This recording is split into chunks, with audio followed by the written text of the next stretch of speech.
Audio clip number 17، اس میں انشاءاللہ سورہ بقرہ کی آیت نمبر 43 سے لے کر 46 تک کی آپ تلاوت، ترجمہ اور تفسیر صراط الجنان سنیں گے۔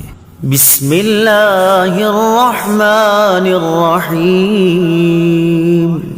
ترجمہ: اللہ کے نام سے شروع جو نہایت مہربان رحمت والا ہے۔ وَأَقِيمُوا الصَّلَاةَ وَآتُوا الزَّكَاةَ وَارْكَعُوا مَعَ الرَّاكِعِينَ۔ ترجمہ: اور نماز قائم رکھو اور زکوٰۃ ادا کرو اور رکوع کرنے والوں کے ساتھ رکوع کرو۔ وَأَقِيمُوا الصَّلَاةَ، اور نماز قائم رکھو۔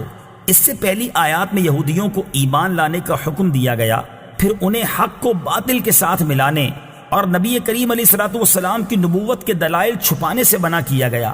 اب ان کے سامنے وہ شرعی احکام بیان کیے جا رہے ہیں جو ایمان قبول کرنے کے بعد ان پر لازم ہیں۔ چنانچہ فرمایا گیا کہ اے یہودیوں، تم ایمان قبول کر کے مسلمانوں کی طرح 5 نمازیں ان کے حقوق اور شرائط کے ساتھ ادا کرو، اور جس طرح مسلمان اپنے مالوں کی زکوٰۃ ادا کرتے ہیں اسی طرح تم بھی اپنے مالوں کی زکوٰۃ دو، اور میرے حبیب علیہ الصلوۃ والسلام اور ان کے صحابہ کے ساتھ با جماعت نماز ادا کرو۔ با جماعت نماز ادا کرنے کی اہمیت اور فضائل۔ اس آیت میں جماعت کے ساتھ نماز ادا کرنے کی ترغیب بھی ہے، اور احادیث میں جماعت کے ساتھ نماز ادا کرنے کے کثیر فضائل بیان کیے گئے ہیں۔ چنانچہ بخاری شریف کی حدیث ہے، حضرت عبداللہ بن عمر رضی اللہ تعالی عنہما سے روایت ہے، نبی اکرم صلی اللہ تعالی علیہ وسلم نے ارشاد فرمایا، جماعت کے ساتھ نماز پڑھنا تنہا پڑھنے سے 27 درجے زیادہ فضیلت رکھتا ہے۔ حضرت عثمان غنی رضی اللہ تعالیٰ عنہ کے غلام حضرت حمران رضی اللہ تعالیٰ عنہ سے روایت ہے، حضور اقدس صلی اللہ تعالیٰ علیہ وسلم نے ارشاد فرمایا، جس نے کامل وضو کیا پھر فرض نماز کے لیے چلا اور امام کے ساتھ نماز پڑھی، اس کے گناہ بخش دیے جائیں گے۔ أَتَأْمُرُونَ النَّاسَ بِالْبِرِّ وَتَنْسَوْنَ أَنفُسَكُمْ وَأَنْتُمْ تَتْلُونَ الْكِتَابَ أَفَلَا تَعْقِلُونَ۔ ترجمہ: کیا تم لوگوں کو بھلائی کا حکم دیتے ہو اور اپنے آپ کو بھولتے ہو، حالانکہ تم کتاب پڑھتے ہو، تو کیا تمہیں عقل نہیں؟ أَتَأْمُرُونَ النَّاسَ بِالْبِرِّ، کیا تم لوگوں کو نیکی کا حکم دیتے ہو؟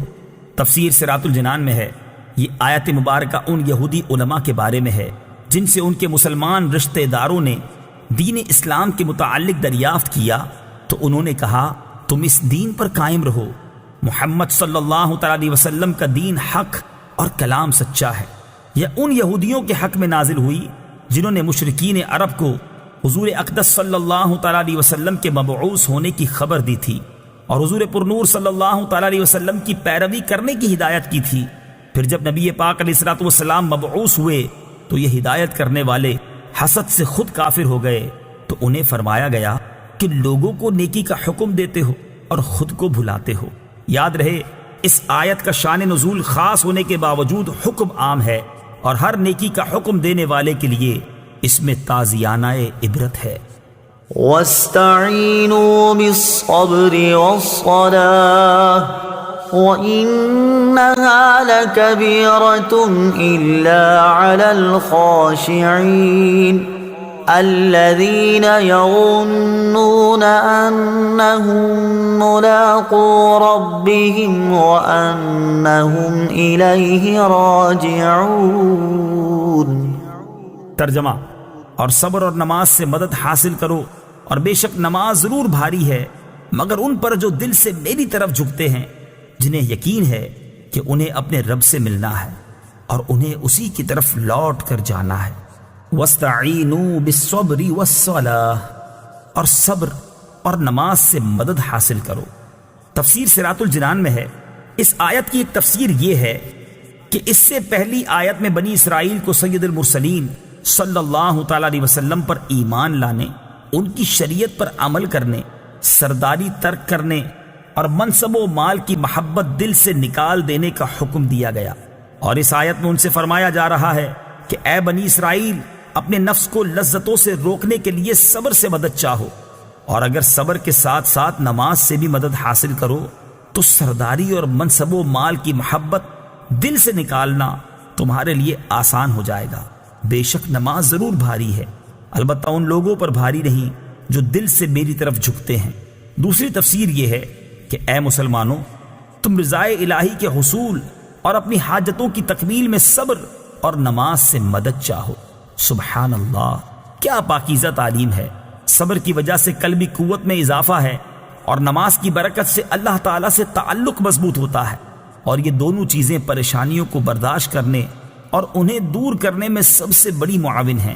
انہا لکبیرۃ الا علی الخاشعین، بے شک نماز ضرور بھاری ہے مگر ان پر جو دل سے میری طرف جھکتے ہیں۔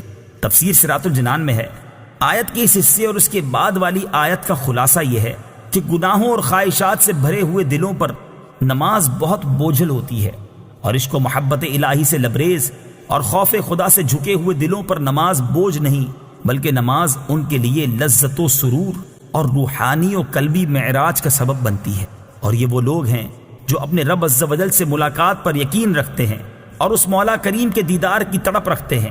اس میں بشارت ہے کہ آخرت میں مومنین کو دیدار الہی کی نعمت نصیب ہوگی، نیز اللہ تعالیٰ سے ملاقات اور اس کی طرف رجوع میں ترغیب و ترہیب دونوں ہیں، اور ان دونوں کو پیش نظر رکھنا نماز میں خشوع پیدا ہونے کا ذریعہ ہے۔ گویا نماز میں خشوع و خضوع قائم رکھنے کا حکم بھی دیا اور اس کے حصول کا طریقہ بھی بتا دیا۔